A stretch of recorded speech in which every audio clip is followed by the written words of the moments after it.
Assalamualaikum warahmatullahi wabarakatuh. Innal hamdalillah wa bihi nasta'inu ala umuri dunya waddin. Wassalatu wassalamu ala nabiyyina Muhammad wa ala alihi wa ashabihi wa man tabi'ahum bi ihsanin ila yaumiddin. Rabbi shrah li sadri wa yassir li amri wahlul 'uqdatam min lisani yafqahu qawli. Rabbana zidna ilman warzuqna fahman. Allahumma inna nas'aluka ilman nafi'an wa rizqan thayyiban wa amalan mutaqabbala wa shifaan min kulli da', wa na'udzu bika min ilmin la yanfa' wa min qalbin la yakhsha' wa min nafsin la tashba' wa min da'watin la yustajabu laha. Allahumma anfa'na bima 'allamtana wa 'allimna ma yanfa'una wa zidna ilman. Amma ba'd. Kita sampai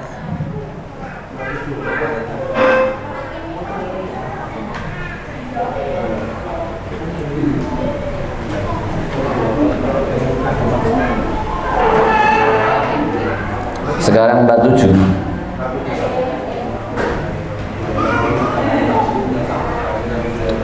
Yang mau membaca, Pak Demulus mungkin.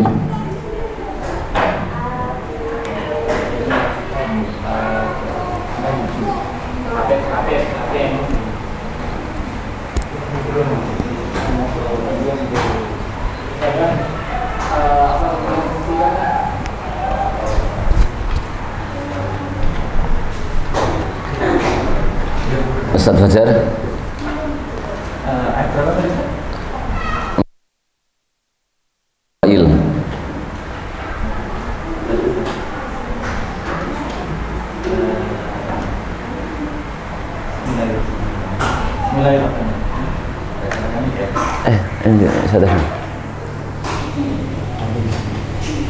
Enggak ada mic yang lain dah.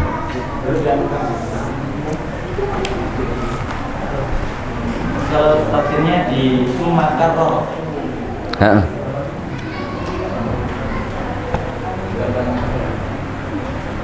Di sini kok nggak ada ya karo. Sumatera ala Bani Israil. Iya,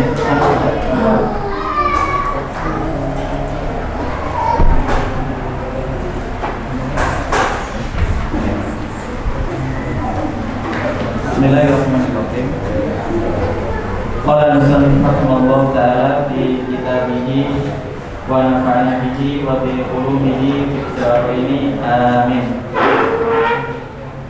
Tsumma karrara ala bani Israil at-tadbira bi ni'matihi wa adallahum wa tahdhiran wa hasan wa khawwafahum yawmal qiyamati alladhi la tajzi fihi ay la tughni nafsun walau kanat minal anfusil karimati kal anbiya'i was salihin an nafsin walau kanat minal ashiratil aqrabina syai'an la kabiran wala saghiran wa innama yanfa'ul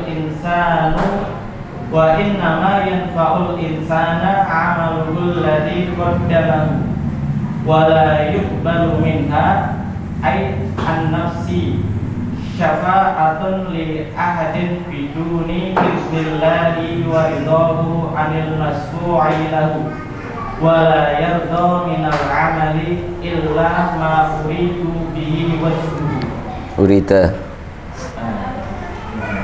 wala yarda minal amali illa ma urida bihi wajhuhu wa kana ala sabili wa sunnati wala yukhadu minha adlun ay fida'un walau anna lilladhina zalamu ma fil ardi jami'an wa mislahu ma'ahu laftadaw bih min su'il adab wala yuqbalu minhum dzalika wala hum yunsarun ay yudfa'u anhum al-makruhu fa nafyul intifa' minal khalqi fi wajhin minal wujuhi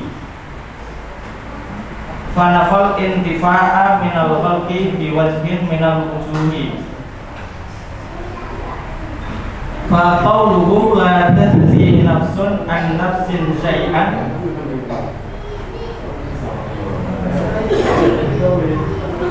qawluhu la tajzi nafsun an nafsin syai'an hadza fi tahsilil manafi'i wa la hum yunsarun hadza fi daf'il madari fa hadha an-nafyu lil amril mustaqbali bihin nafi' wala yuqbalu minha syafa'atun wala yu'khadhu minha 'adlun hadza nafyun lin naf'il ladzi yutlabu mimman yamlikuhu bi'iwadin kal 'adli aw ghairihi kasyafa'ati fa hadza yujibu lil 'abdi ay yanqati'a qalbuhu min at-ta'alluqi bil makhluqina li'ilmihi annahum la yamlikuna lahu mithqala dzarratin minan naf'i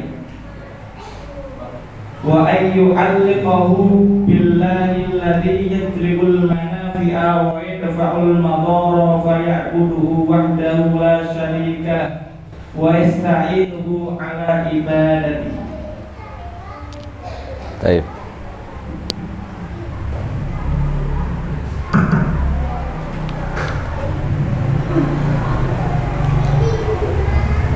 Tsumma karrara ala Bani Israil, kemudian Allah Subhanahu wa taala kembali mengingatkan kepada Bani Israil.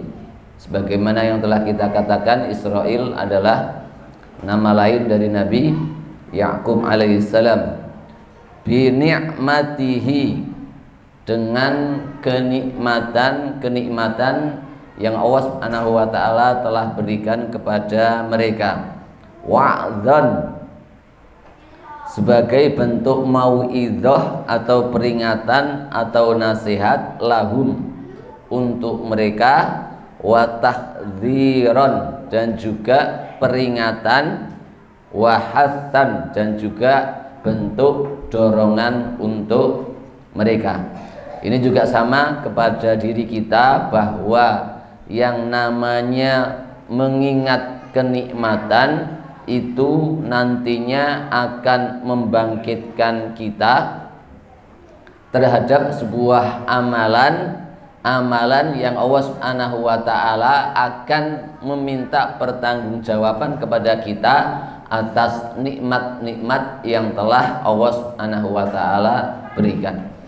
Makanya subhanallah, ya, di antara orang yang paling hidupnya mendapatkan kenikmatan adalah orang yang paling pintar mengingat kenikmatan, paling bisa merasakan kenikmatan. Makanya yang hal-hal yang sudah kita pelajari, ternyata pada puncaknya seorang mukmin akan mendapatkan kenikmatan dikala dia merasa seluruh lini yang diberikan kepada Allah untuk dirinya itu semuanya menjadi sebuah nikmat. Manusia kalau merasa dirinya nikmat terus, maka secara otomatis dia akan betul-betul tumbuh dalam dirinya rasa cinta kepada zat atau seseorang yang telah memberikan nikmat kepada dirinya. Nah, ini fitrah yang ada di dalam diri kita. Kenapa kita mencintai istri kita? Karena bagi kita istri kita itu cantik sekali, ya. Karena kecantikannya kita mencintai dirinya. Kalau enggak cantik wajahnya, kita lihat cantik akhlaknya, cantik agamanya. Maka karena dia cantik agamanya, otomatis kita mendapatkan manfaat, ya, akhlaknya kepada kita baik, tutur katanya baik, kemudian kepada kita, perhatian sama kita, hal-hal tersebut akan ya nikmat-nikmat yang diberikan kepada dari istri kita kepada kita menjadikan kita cinta kepada dirinya. Ketika dua hal tersebut, dari wajahnya tidak cantik, dari agamanya tidak ada, insya Allah dia akan segera nyari yang lain.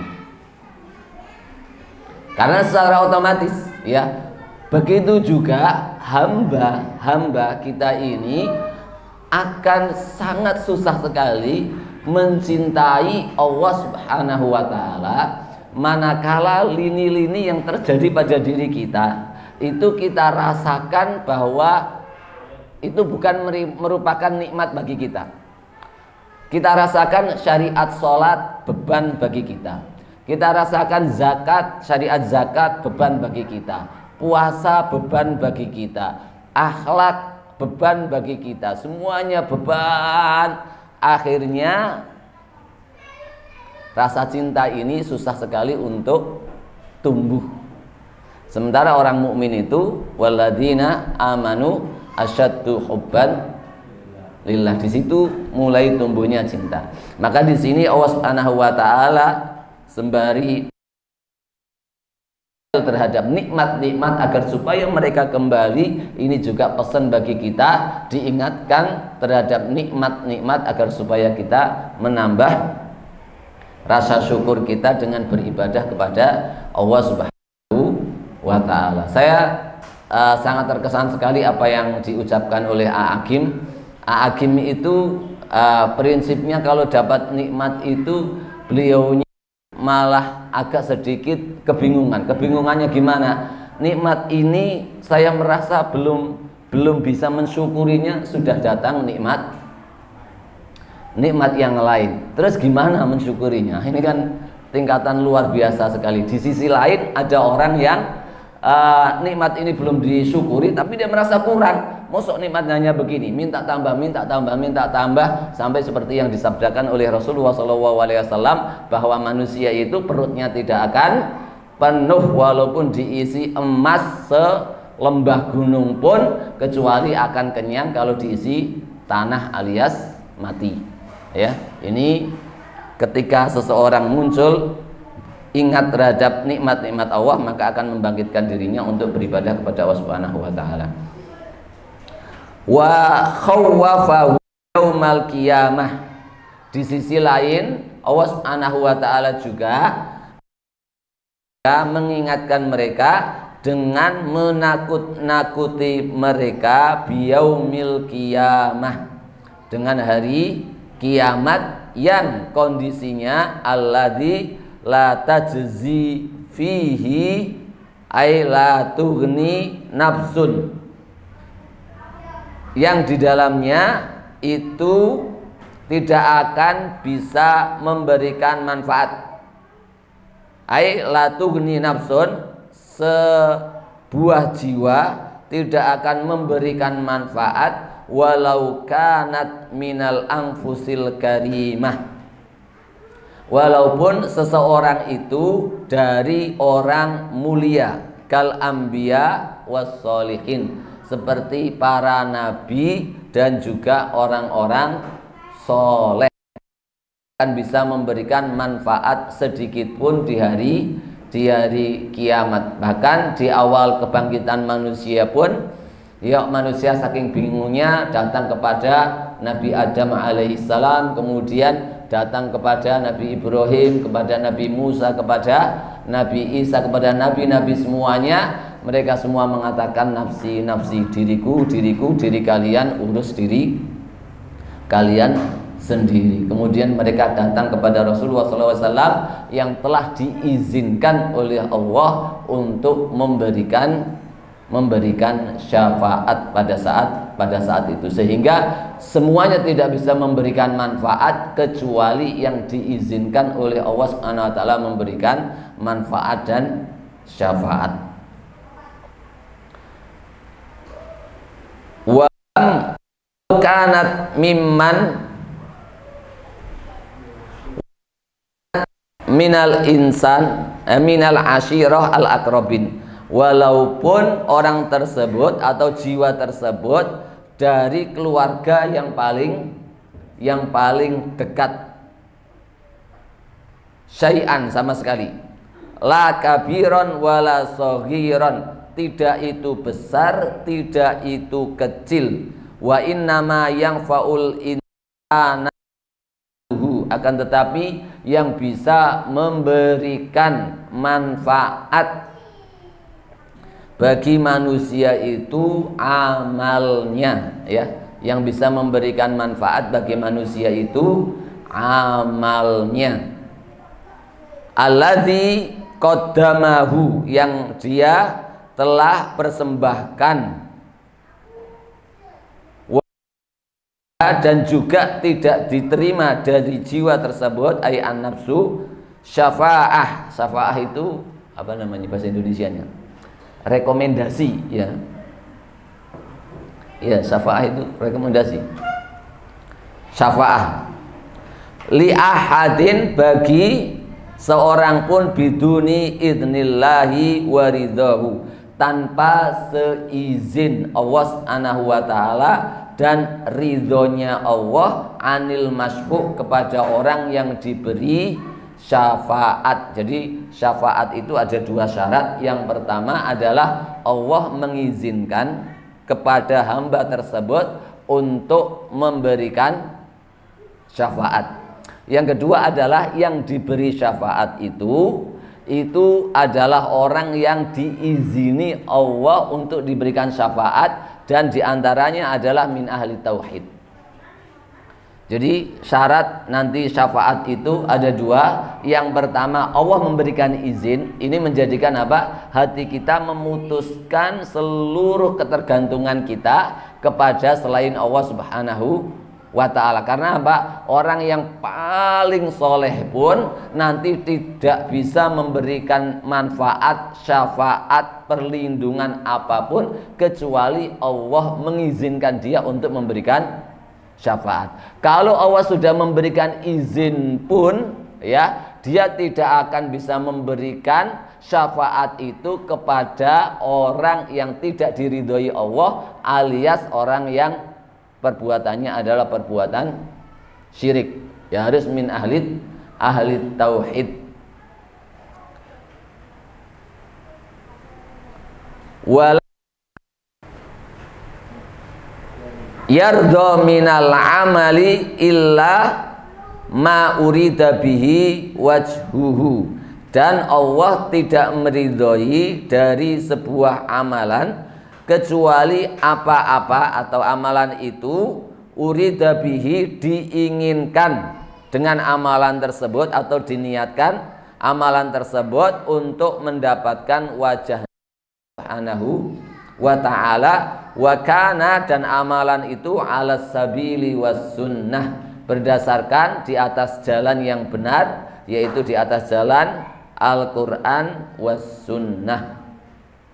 Ini dua syarat diterimanya amal. Yang pertama adalah ikhlas, yang kedua adalah di atas jalan Al-Quran dan as-sunnah ala fahmi salafil ummah. Tidak diterima adlun ay fidaun, yaitu tebusan, enggak ada tebusan sama sekali. Walau anna likulli nafsin dzalamat ma fil ardi jami'an wa mithlahu ma'ahu, andaikan setiap jiwa yang berbuat zalim terhadap apa-apa yang ada di bumi semuanya dan semisal dengannya, laftadau bihi min adzabillah, niscaya mereka ingin menebusnya untuk selamat dari azabnya Allah Subhanahu wa ta'ala. Wala yuqbalu minhum dzalik, dan itu tidak akan diterima oleh Allah Subhanahu wa ta'ala.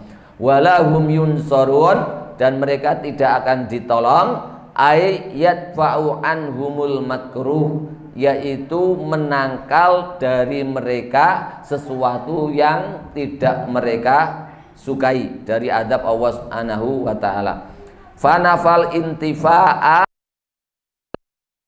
biwajhin minal wujuh. Di ayat ini diterangkan Allah Subhanahu wa taala meniadakan pengambilan manfaat sedikit pun, ya, meniadakan pengambilan manfaat walaupun sedikit pun dari seorang makhluknya. Dan ini kita pelajari di dalam terkandung kalimat Maliki Yaumiddin kita, yang menguasai, yang merajai, yang memiliki hari pembalasan. Disitulah ya, kalau mungkin di dunia Allah Subhanahu wa taala mungkin orang lain bisa memberikan manfaat kepada yang lainnya, orang lain mungkin bisa memberikan perlindungan kepada yang lainnya. Tetapi di hari akhirat Allah Subhanahu wa taala terangkan di ayat ini, sama sekali namanya makhluk itu sedikit pun tidak akan mampu untuk memberikan manfaat kepada yang lainnya. Faqauluhu la tajzi nafsun an nafsin syai'ah, maka tidak bisa jiwa memberikan manfaat bagi jiwa yang lain. Hada fi tahsilil manafi, yang dimaksud ayat ini adalah untuk mendapatkan manfaat-manfaat kenikmatan. Walahum yunsorun, yang dimaksud di sini adalah hada fi daf'il madhar, ini untuk menangkal bahaya. Karena memang kehidupan ini itu ada dua, antara manfaat, bahaya. Yang dicari manusia juga sama, yang kita cari juga sama, ya, mendapatkan manfaat, mendapatkan nikmat, hindari bahaya. Cuman perjalanannya manusia di bumi ini kenapa berbeda-beda padahal tujuannya sama? Semua manusia tujuannya sama, mendapatkan nikmat, menghindari bahaya. Kenapa berbeda-beda? Karena berbedanya ilmu yang mereka miliki. Anak kecil akan berbeda mengejar kenikmatan dengan kita. Yang kita kejar, yang kita merasa itu nikmat adalah dapat merah-merah. Insya Allah semuanya bahagia. Anak kecil, ya, yang penting bisa bermain. Karena apa? Nggak terlalu butuh. Karena kalau butuh merah-merah mesti langsung ke orang tuanya minta uang, nggak dikasih nangis, ya. Berbedanya ilmu, berbedanya tingkatan, maka akan mengubah sudut pandang. Orang kafir yang tidak percaya akhirat, maka dia akan pol-polan seperti orang ateis ataupun orang yang tidak percaya akhirat, maka dia akan pol-polan. Karena apa? Baginya kebahagiaan itu ada di sampai mengubah pada pekerjaan pun sama, ya. Kenapa ada orang milih sepak bola, ada orang itu karena merasa kebahagiaannya ada pada sepak bola. Itu dikarenakan ilmunya yang berbeda-beda. Namun di sana ada ilmu yang hakiki, kenyataan yang hakiki yang membawa kepada kebahagiaan hakiki pula, yaitu apa? Al-Quran dan As-Sunnah. Kebahagiaannya akan menenteramkan jiwa walaupun dia menghadapi liku-liku perjalanan dirinya ketika di dunia. Sama halnya, ya, Al-Quran dan As-Sunnah itu juga akan membawa kebahagiaan dia ketika berada di akhirat kelak. Wong konsep Al-Quran dan As-Sunnah itu sendiri, kalau misalnya nggak ada balasan di akhirat misalnya, ya, dan itu tidak mungkin, misalnya itu untuk membahagiakan manusia di dunia saja sudah cukup, ya. Apalagi konsep akhirat itu betul-betul Allah Subhanahu wa taala akan membalas di akhirat kelak.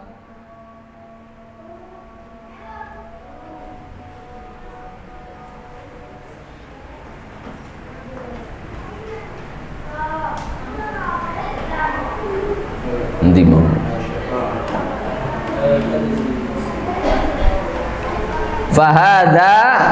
Fahada nafyu lil amril mustaqbal bih. Peniadaan ini untuk persoalan masa depan. Masa depan bagi yang mengambil manfaat. Wala yuqbalu minha syafa'atun wala yu'khadhu minha adlun. Hada nafyun lin naf'i. Ini adalah peniadaan untuk mendapatkan kenikmatan. Alladzi yatlubu mimman yamlikuhu bi'iwadin. Pada orang atau yang meminta dari seseorang yang memiliki dengan sebuah ganti. Kal adli, bagaimana perbuatan adil, meminta sesuatu untuk apa? Dikasih imbalan. Au asy-syafa'ah au bi ghairihi, atau yang lainnya kasyafa'ah seperti syafaat. Fahada yujibu lil abdi, dengan ini mewajibkan, mengharuskan lil abdi bagi hamba ayyang qati'a qalbuhu, untuk memutuskan hatinya minat ta'alluq bil makhlukin, memutus hatinya untuk bergantung kepada yang namanya makhluk. Kenapa? Li ilmihi, karena ilmunya, pengetahuannya mengajarkan annahum la yamlikuna lahu mithqala dzarratin minan naf'i. Mereka tidak memiliki sedikit pun walaupun seberat dzarrah dari sebuah manfaat. Wa ayyu'alliqa billahi, dan hendaknya menggantungkan hatinya hanya kepada Allah. Alladzi yajlibul manafi'ah, yang membawa atau memiliki segala bentuk manfaat-manfaat, wa yadfa'ul madar, dan mencegah dari mara bahaya. Faya'budahu wahdah la syarikalah, sehingga menyebabkan posisi taunya dia seperti ini menyebabkan dia mentauhidkan Allah Subhanahu wa taala yang tiada tandingan baginya. Wa yasta'inahu ala ibadatihi, dan akan hanya meminta pertolongan kepada Allah Subhanahu wa taala di dalam beribadah kepada Allah Subhanahu wa taala. Dan ini adalah realisasi daripada iyyaka na'budu wa iyyaka nasta'in yang kita doakan di dalam Al-Fatihah. Mana itu?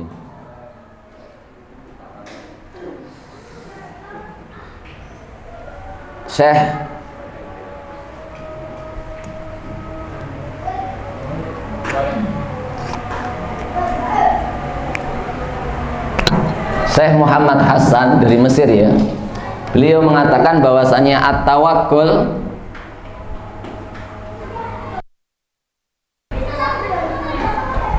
at-tawakkul ala Allah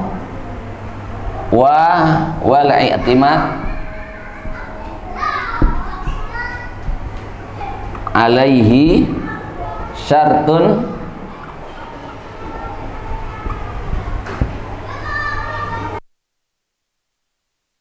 li sihhati iman. Yang namanya tawakal hanya kepada Allah Subhanahu wa taala, wal i'timad alaihi, dan bersandar hanya kepada Allah Subhanahu wa taala, memutuskan segala bentuk ketergantungan hati ini kepada selain Allah Subhanahu wa taala, hanya bertawakal kepada Allah, hanya bersandar kepada Allah, adalah syartun, merupakan syarat li sihhatil iman, bagi sahnya keimanan seseorang. Tawakal, ya, uniknya itu adalah sebuah nikmat yang sangat besar yang Allah Subhanahu wa taala berikan kepada hamba, tetapi sangat sedikit sekali yang mau bertawakal kepada Allah Subhanahu wa ta'ala. Nikmatnya apa? Dari bentuk tawakal ini, Allah itu ingin mengosongkan hati kita, pikiran kita, jiwa kita itu dari seluruh beban-beban yang kita miliki. Konteks-konteks ayat yang berbicara tentang tawakal, i'timad, menggantungkan hati ini kepada Allah. Kalau di akhirat tadi sudah disebutkan ya, bagaimana di dunia juga sama. Itu konteks-konteks ayat yang berbicara tentang tawakal, i'timad, itu semuanya kadang ya sebagian besar mereka diawali dengan sebuah penderitaan yang dilakukan oleh musuh-musuh para nabi ataupun musuh-musuh kebenaran. Ya, itu yang dipandang oleh manusia sebagai mara bahaya ataupun ketidakenaan. Disitulah kemudian Allah Subhanahu wa ta'ala mendatangkan sebuah perintah yang dengan perintah itu kalau orang mukmin mengerjakannya, hilanglah seluruh ketakutan, hilanglah seluruh penderitaan yang dia alami. Tetapi obat yang sangat mujarab bagi penderitaan ini jarang yang mau. Padahal dia adalah merupakan syarat daripada sahnya sebuah keimanan. Dan kita kalau misalnya punya masalah, itu kan diminta oleh Allah untuk menyelesaikannya saja, untuk berusaha menyelesaikannya. Adapun hasilnya sudah dipasrahkan sama Allah Subhanahu wa ta'ala, dan itu sangat enak sekali. Contoh kecil, Ustadz Iib punya hutang 10 juta 20 juta. Ini temenanan atau gak ini? Nah kemudian ya Ustadz Iib ini paham ya, orang sesedayu lawas ini yang paling kaya saya. Miliaran uang saya. Ketika Ustadz Iib ini tiap hari, ya kebetulan kok utangnya sama Pak Demurus, tiap hari diparani Pak Demurus, sedih dia. Terus saya bilang ke Ustadz Iib, antum sudah tidak usah pikirkan utang antum, serahkan saja utang antum kepada saya. Nah, kira-kira ketika saya habis ngomong seperti itu, yang terjadi sama, kalau Ustadz Iib ini percaya sama perkataan saya loh ya, itu kira-kira yang terjadi sama hatinya bagaimana? Seluruh kegundahan, seluruh kesedihan, setiap musola, setelah itu akan selesai sudah. Kenapa? Karena dia nyekeli perkataan.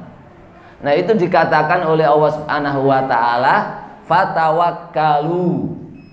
fatawakkalu, maka bertawakallah kepada Allah Subhanahu wa ta'ala. Bahkan ditegaskan in kuntum mu'minin, jika kalian beriman. Nah Ustadz Iim Ustadz Abdurrahim ya, anaknya Ustadz Abdul itu pernah menerangkan begini, kata-kata in kuntum mu'minin itu di belakangnya sebenarnya ada kalimat in kuntum mu'minin illam takunu minal mu'minin fala tatawakkalu ala Allah. Kalau kamu enggak beriman kepada Allah, maka enggak apa-apa, kamu enggak tawakal kepada Allah. Tapi kalau kamu masih ngaku beriman, maka sudah, tidak usah dipikir, tawakalkan kepada Allah Subhanahu wa ta'ala. Berdasarkan kali ini, makanya tawakal, i'timad adalah syarat untuk sahnya, diterimanya keimanan kita di hadapan Allah Subhanahu wa ta'ala. Wallahu a'lam bishawab. Mudah-mudahan kita diberikan Allah Subhanahu wa taala tawakal yang sempurna dari Allah Subhanahu wa taala, sehingga kita bisa memetiknya manakala kita ya di dunia ini penuh dengan ketawakalan kepada Allah Subhanahu wa taala. Di akhirat pula Allah Subhanahu wa taala menanggung seluruh perkara-perkara dan urusan-urusan kita semua. Amin ya rabbal alamin. Baik, ada tambahan dari Ustaz yang lain?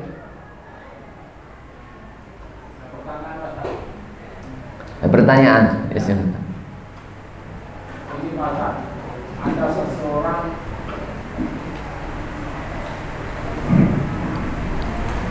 Bismillahirrahmanirrahim Pak Ustaz. Wassalamualaikum. Sebentar mau bertanya. Ada seseorang punya hutang kepada orang yang kaya. Misalkan hutangnya 30 juta ya Pak Ustaz. Terus seseorang itu datang ke rumahnya mau nyicil 5 juta. Dan hutang itu jadinya memang setahun mau dibayar lunas.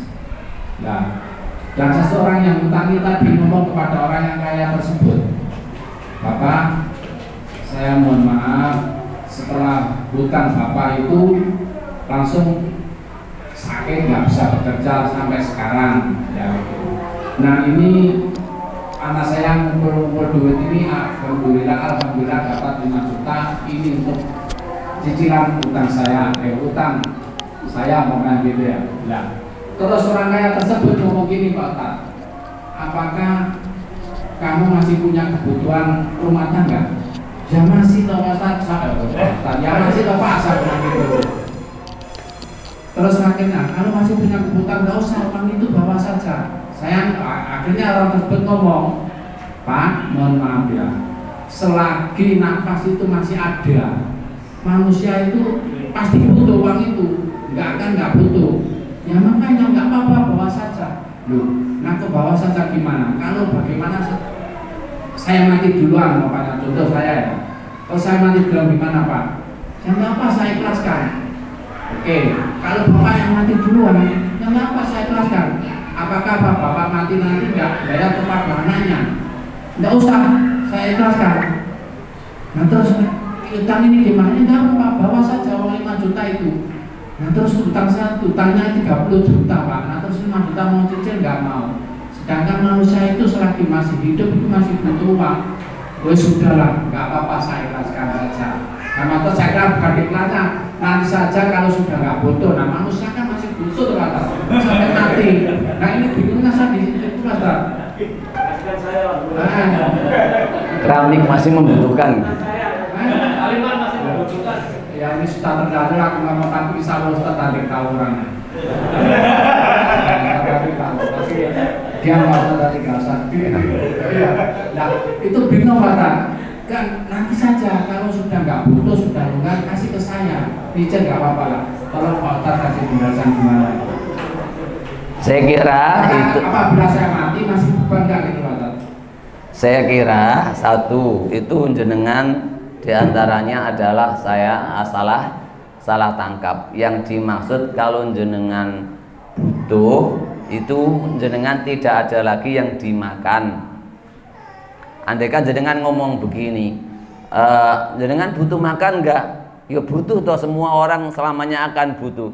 Jawabnya jenengan bukan begitu, jawabnya jenengan saya untuk makan alhamdulillah sudah ada di rumah, sudah cukup. Tapi yang 5 juta ini saya empet-empetkan, saya nyicil ke jenengan, insya Allah untuk bertahan hidup ada, mudah-mudahan ke belakangnya lebih dimudahkan, insya Allah diterima. Tapi kalau jawabnya jenengan, karena orang itu kelihatannya memang orang baik, kalau jenengan jawabnya ya saya butuh makan, ya memang saya butuh makan, ya dia nggak akan mau disauri. Nah makanya karena begitu, kalau misalnya saya mau bayar hutang kepada orang baik pun, nah jenengan aku mangan biiwo, tapi kita sahur-sahur no sampean, ya terus tetap insya Allah akan dibalikkan, apalagi dengan wajah yang melas seperti itu. Sopo sing tego. Tapi ngomongnya harus saya sudah butuh, sudah nggak butuh lagi sudah banyak. Ya bukan begitu. Bukan ngomongnya itu. Ini untuk makan, insya Allah sudah ada calonnya. Kalau jenengan memang belum betul-betul ada, kalau jenengan 5 juta jenengan serahkan, jenengan gak makan kok sampai jenengan sama keluarga kok sampai utang-utang lagi, ya mendingan jenengan jangan sahurkan dulu, apalagi mendapatkan orang yang baik seperti itu jarang ya. Kalau misalnya jenengan sudah berusaha betul dengan semaksimal mungkin dan orangnya sudah begitu, itu namanya orangnya sudah ikhlas ya, karena memang orangnya itu memberikan kelonggaran kepada jenengan ketika jenengan, pesan yang tersirat atau yang saya pahami, ketika jenengan sudah maksimal berusaha kok belum bisa nyauri, terus jenengan meninggal duluan, sudah diikhlaskan sama beliaunya. Tapi itu pun pertanggungjawaban jenengan di hadapan Allah. Ketika ada orang baik seperti itu, ternyata jenengan tidak berusaha dengan semaksimal mungkin untuk nyauri dia. Wong wis ngono-ngono terus jenengan enak-enakan tidak mengejar untuk membayar hutang tersebut, nanti juga itu jenengan akan berhadapan dengan Allah Subhanahu wa taala. Bahkan ada salah seorang ulama itu memberikan syarat ya, diantara bagi orang yang berhutang itu diantaranya adalah harus memeriksa makanan kesehariannya ya. Yang awalnya misalnya makanannya ketika tidak punya hutang ya, makanan normal dengan taraf masyarakat sederhana, bisa makan telur setiap hari, kemudian bisa beli daging ayam dan yang lainnya. Kalau punya hutang itu diharapkan pokoknya ni isono bertahan hidup. Iwak tempe tuku 2.000 didum sak keluarga sak iris dang. Sampai ada setingkatan itu untuk keseriusan orang di dalam membayar hutangnya, memeriksa daripada makanan dia, karena dia harus mendahulukan menyaur hutang untuk untuk agar terlepas dari kewajiban dia menyaur hutang itu dengan memakan makanan yang secukupnya bagi dia, atau seminimal mungkin, pokoknya cukup bertahan untuk dirinya. Makanannya tidak boleh mewah-mewah, apalagi kalau orang utang kok bisa tuku kendaraan ini, tuku kendaraan ini, tuku kendaraan ini. Nah, ini tidak diperkenankan, kecuali misalnya kendaraan itu memang kebutuhan primer yang dengannya misalnya dibuat kerja, justru dengan kendaraan itu dia bisa nyauri utangnya ya, karena adanya kendaraan itu yang dibuat bekerja. Nah, di situ dituntut dituntut kejujuran dari orang yang berhutang. Dan orang yang menghutangi sebaik itu ya, itu pahalanya banyak sekali. Bahkan ada yang mengatakan bahwa orang yang menghutangi itu lebih pahalanya lebih besar daripada orang yang berinfak, karena biasanya orang yang berinfak itu hartanya itu karena berlebih kemudian diinfakkan. Tapi orang yang menghutangi itu biasanya dia sebenarnya butuh, tetapi ada yang lebih membutuhkan, makanya dia kemudian menghutangkan uang tersebut. Wallahu a'lam bishawab. Baik, ada tambahan Ustaz Fajar?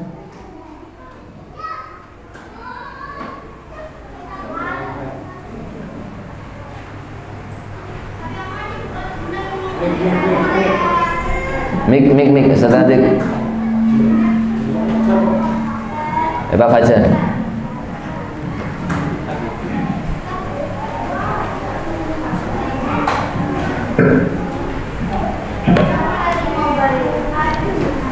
Bismillahirrahmanirrahim. Sedikit tambahan faedah. Jadi apa yang disampaikan oleh Ustaz Bona tentang nikmat tadi ya, apa yang berkaitan dengan nikmat. Di antara hal yang memudahkan kita untuk mensyukuri nikmat. Jadi beliau menyampaikan kita hendaknya sadar bahwasanya hal tersebut itu adalah sebuah kenikmatan. Jadi mengakui itu sebagai sebuah kenikmatan, maka nanti sehingga akan memudahkan kita untuk mensyukuri nikmat-nikmat tersebut. Kemudian jadi sekarang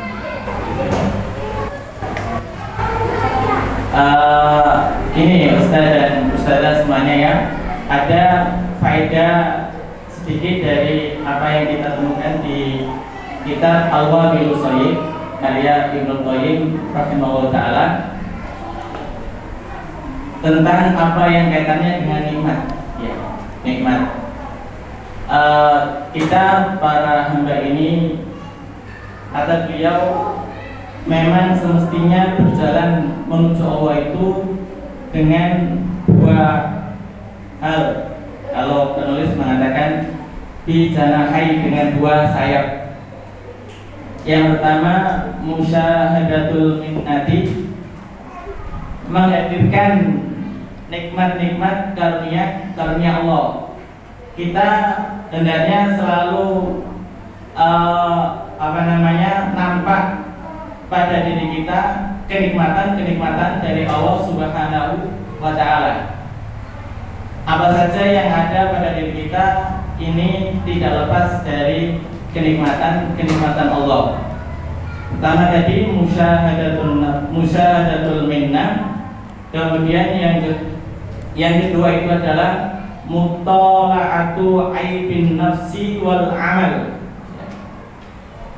melihat kurangnya atau cacatnya diri kita dan juga amalan kita. Nanti dua ini itu menjadikan kita itu mudah untuk bersyukur ya.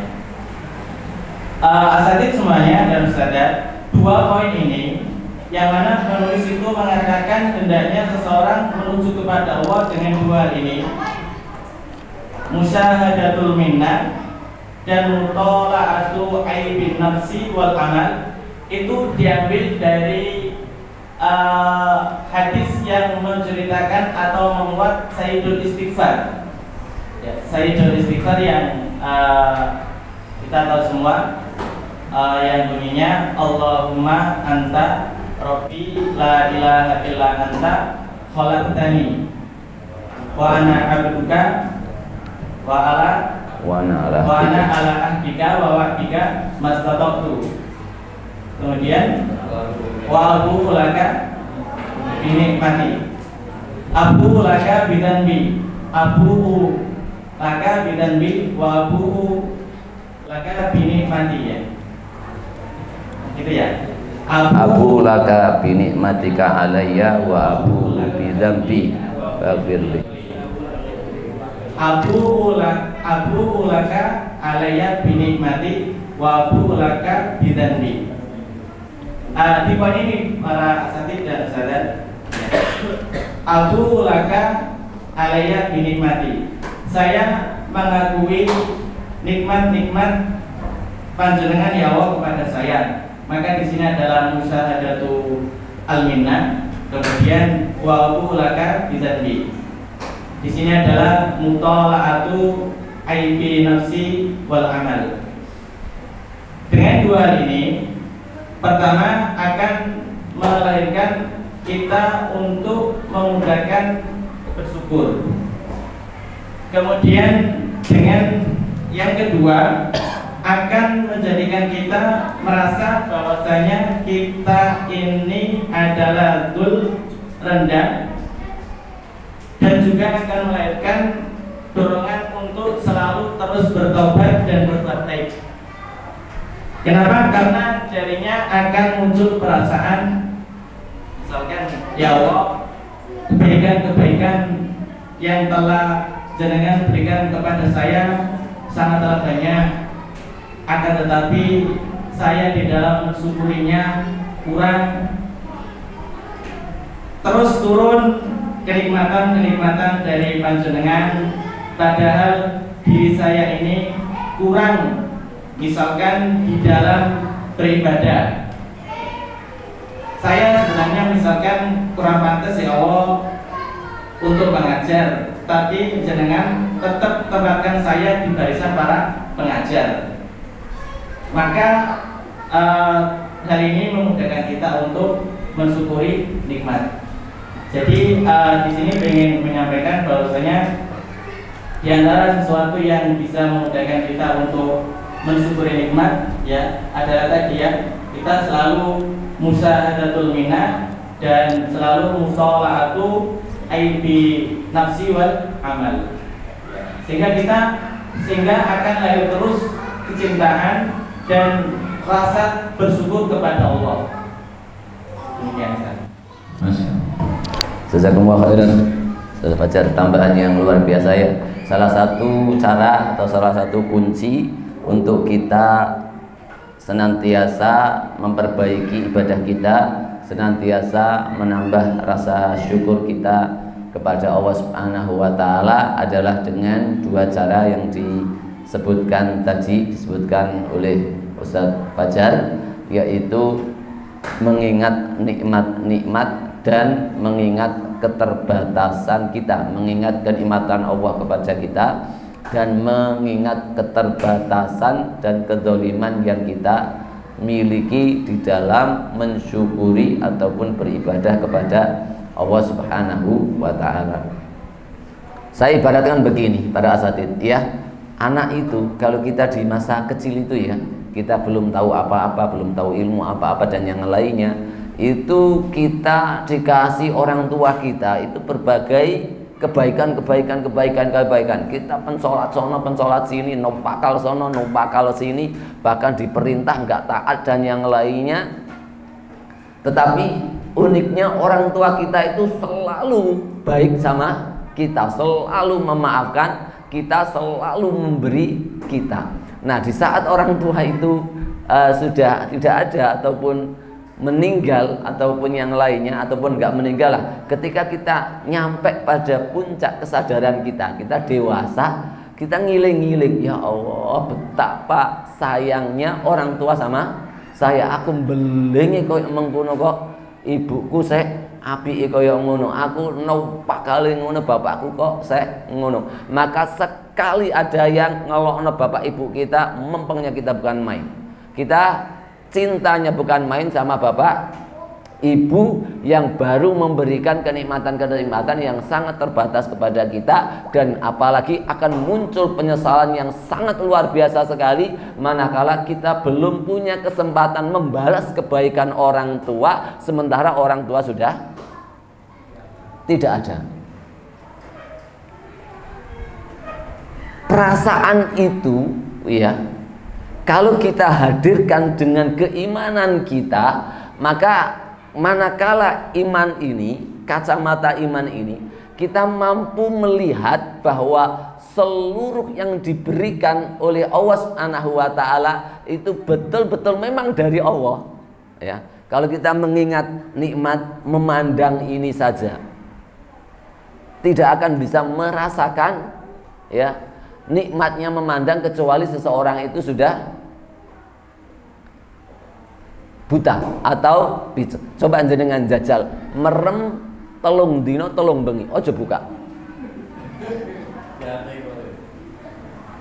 Kadang-kadang perlu antum coba itu, karena memang kadang subhanallah ya, misalnya ya saya Ustadz Hadik yang suka-suka sariawan, ngerasakan nikmatnya lisan, lidah, mulut tanpa sariawan itu masya Allah. Apalagi yang untuk lorok.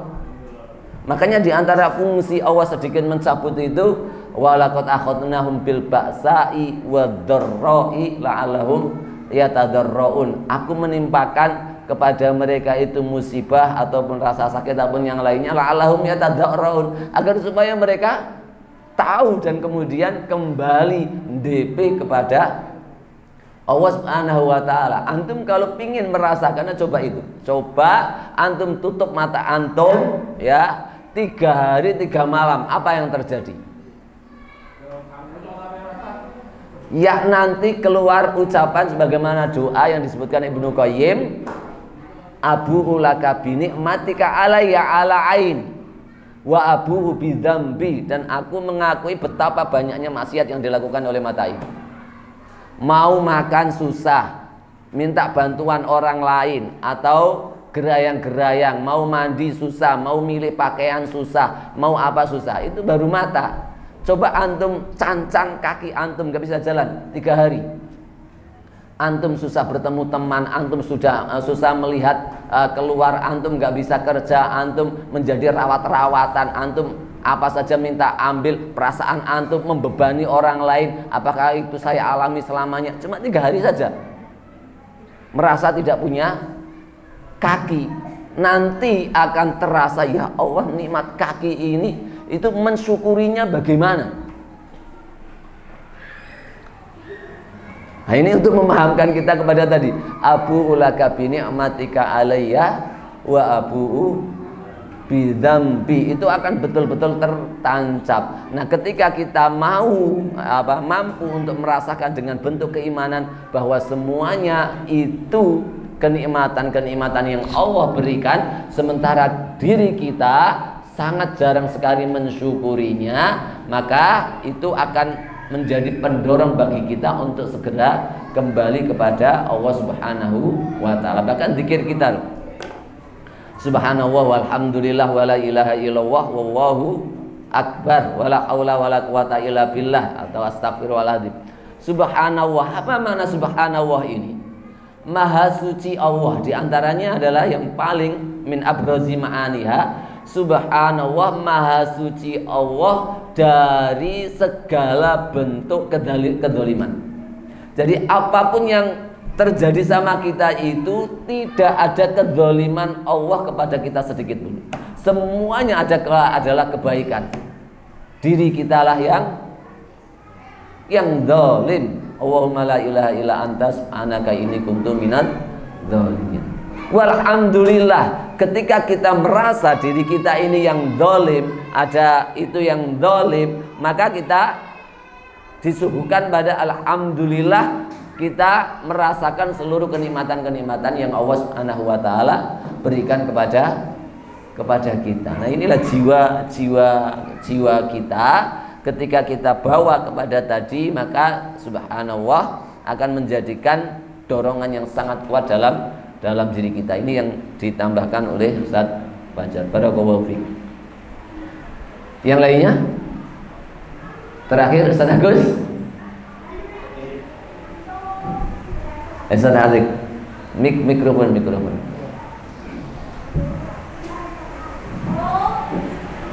Bismillahirrahmanirrahim. Jazakallahu khairan Ustaz atas kesempatannya. Dari ayat Al-Baqarah ayat 47 dapat kita ambil faedah. Di antaranya yang pertama, di sini Allah Ta'ala berfirman, wa anni faddaltukum 'alal alamin, dan kami utamakan kalian wahai Bani Israel daripada seluruh alam. Ya, para mufassirin kebanyakan menerjemahkan alal alamin, yakni faddalahullahu fi zamanihim. Allah memuliakan Bani Israel paling mulia, alal alamin atas seluruh alam, maksudnya adalah pada zamannya Bani Israel dahulu. Ya, Bani Israel zaman terdahulu yaitu zamannya Nabi Dawud, zamannya Nabi Musa, zamannya Nabi Isa alaihissalam. Itu pun dengan catatan jika mereka beriman. Jika mereka beriman. Ayat 47 betul nggak? Iya, betul. Nah, kalau kita lihat zaman sekarang, kebanyakan manusia, kaum muslimin ini minder besar. Artinya seperti ini, Kita banyak sering mendengar, oh memang mereka orang-orang Amerika, orang-orang Israel, orang-orang Eropa itu sudah dicap Allah dilebihkan atas seluruh alam. Padahal tidak.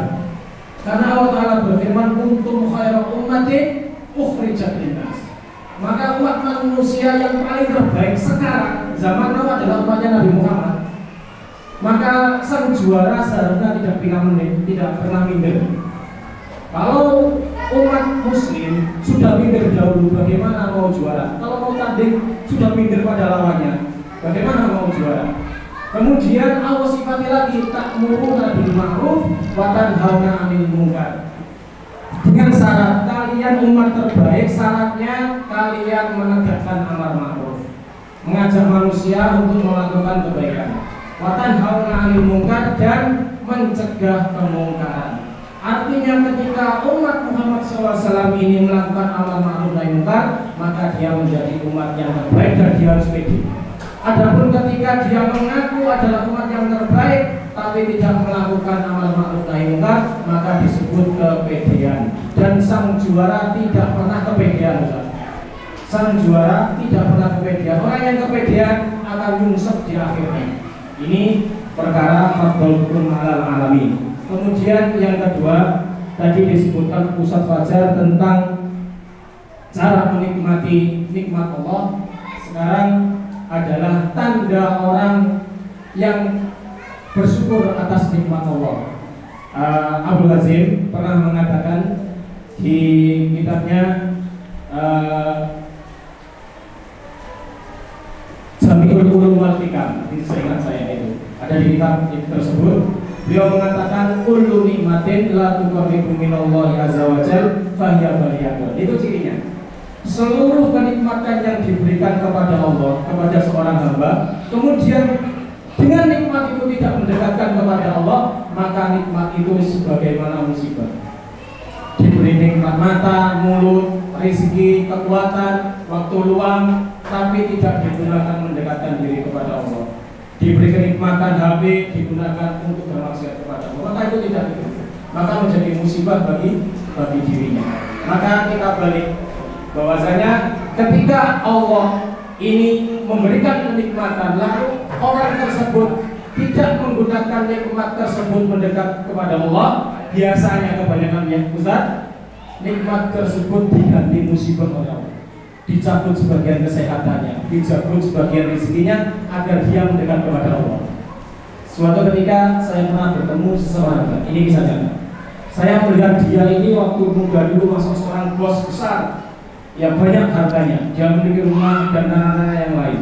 Kemudian suatu ketika dia mulai senja, kemudian ketemu saya di suatu masjid. Ternyata sudah sholatnya pakai kursi. Kemudian ketika habis sholat, saya bertanya-tanya kepada dia, Pak, Masya Allah, jenengan kena ngopo? Pak, sikil pulau suwe, kena ini. Masya Allah, pulau nasihati, ini berbanding ngeten-ngeten nggak benar. Kalau nasihati banget, tapi dia masakin campur hati saya. Terus gak apa-apa tenang. Nek aku ini dikei sehat, pasti aku yang belik di bangsa itu. Alhamdulillah, aku langsung dengar Masya Allah. Jadi dengan nikmat berupa sakit, dia lebih dekat kepada Allah Subhanahu wa Ta'ala. Barakallahu fikum. Masyaallah, jazakumullah khairan katsiran. Ya, dua faedah yang diberikan Ustaz Adik, wa inni fadltukum 'alal alamin, itu yang dimaksud ya di sebagian tafsir adalah pada zamannya ya, Allah mengutamakan Bani Israel dari seluruh alam atau dari seluruh manusia, itu adalah pada zamannya, tidak termasuk zaman setelah diutusnya Rasulullah SAW. Di tafsir lain juga disebutkan wa inni fadltukum 'alal alamin fadltukum bil iman tamassukikum bi kitabillah. Kalian diutamakan di atas segala alam itu dikarenakan iman dan berpegang teguhnya kalian kepada agamanya Allah Subhanahu wa Ta'ala. Ketika itu luntur, maka itu pun akan kalian terlepas dari nikmat wa inni faddaltukum alal alamin. Karena di antara yang termasuk tidak diafdolkan, ditafdilkan Allah Subhanahu wa taala alal amin itu Bani Israel juga, yang mereka ini dijadikan qiradatan wa khonazir, yaitu kera dan babi. Itu malah dihinakan. Karena apa? Terlepasnya mereka dari berpegang teguh kepada kitab yang Allah berikan, kepada iman yang mereka perintahkan, yang Allah perintahkan kepada mereka. Manakala, ini juga bisa tadi disambungkan, manakala bahwa Allah berikan keimanan, berikan kenikmatan berupa kenikmatan yang paling besar dengan diutusnya para nabi terakhir, nabi yang paling mulia, Nabi Muhammad SAW, maka orang yang paling mendapatkan wa inni faddaltukum alal alamin adalah orang-orang yang mau mengikuti nabi ini dan berpegang teguh kepada ajarannya. Dan itu masuk kita juga di dalam ayat ini. Makanya kemudian di ayat yang lain tadi disebutkan oleh Ustaz Adik, kuntum khaira ummatin ukhrijat linnas ta'muruna bil ma'ruf wa tanhauna 'anil munkar. Ini faedah yang pertama. Faedah yang kedua dari Ustaz Adik tadi, apa tadi? Bahwa kenikmatan-kenikmatan yang dipakai selain untuk mendekatkan diri kepada Allah Subhanahu wa taala, maka hakikatnya itu adalah sebuah ujian atau sebuah bala dari Allah Subhanahu wa taala. Maka mobil mewah dan yang lainnya itu adalah ujian ataupun bala dari Allah Subhanahu wa taala.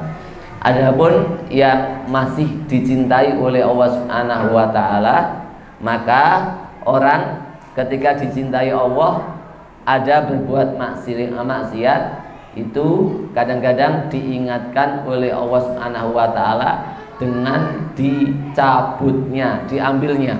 Jadi bukan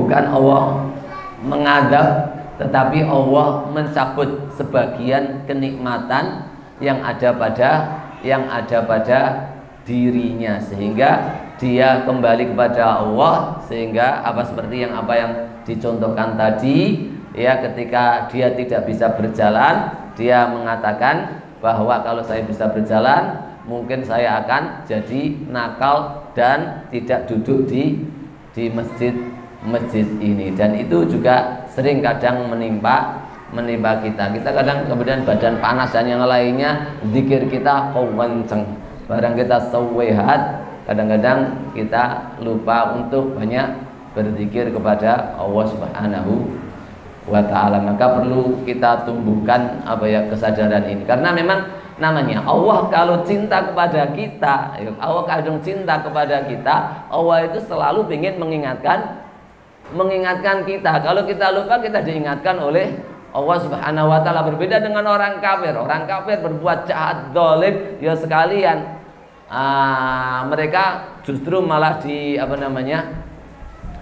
diulu-ulu sama Allah Subhanahu wa ta'ala. Tetapi orang beriman yang dicintai oleh Allah itu kemudian diingatkan oleh Allah. Makanya innallaha yang sering disampaikan oleh Ustaz Demurus, innallaha idza ahabba qauman ibtalahum, Allah akan menguji mereka. Di hadis yang lain Rasulullah juga menyebutkan innallaha idza ahabba qauman ajjalalahumul uqubah fid dunya. Allah kalau cinta kepada seseorang, Allah akan menyegerakan azabnya yang harusnya di akhirat itu disegerakan di dunia, sehingga azab tersebut menghapus dua-dua dosa-dosanya, sampai karena dia saking banyaknya sakit, dia berjalan di muka bumi itu tanpa sedikit pun membawa dosa, bertemu dengan Allah tanpa membawa dosa. Itu kalau Allah cinta kepada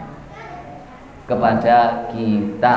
Makanya ya, kalau dikasih musibah Allah untuk diingatkan Allah tidak mau, selalu bersyukur dengan selalu beribadah kepada Allah. Jangan biarkan anggota badan kita ini sedikit pun berbuat dolim kepada Allah Subhanahu wa ta'ala. Niscaya Allah akan semakin memberikan kenikmatan-kenikmatan kepada kita.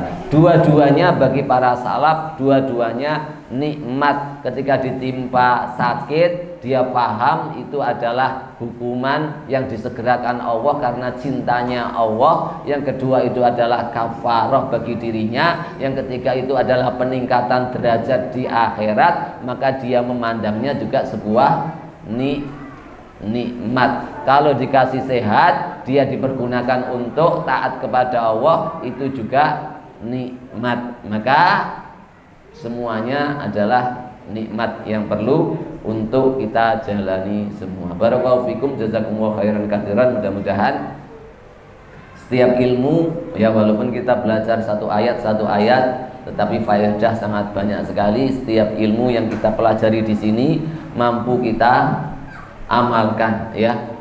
Demi Allah para asatidz dan ustadzat sekalian, ya, kalau mengharapkan di Al-Iman ini uang banyak dan yang lainnya, kami belum bisa. Mudah-mudahan suatu saat bisa.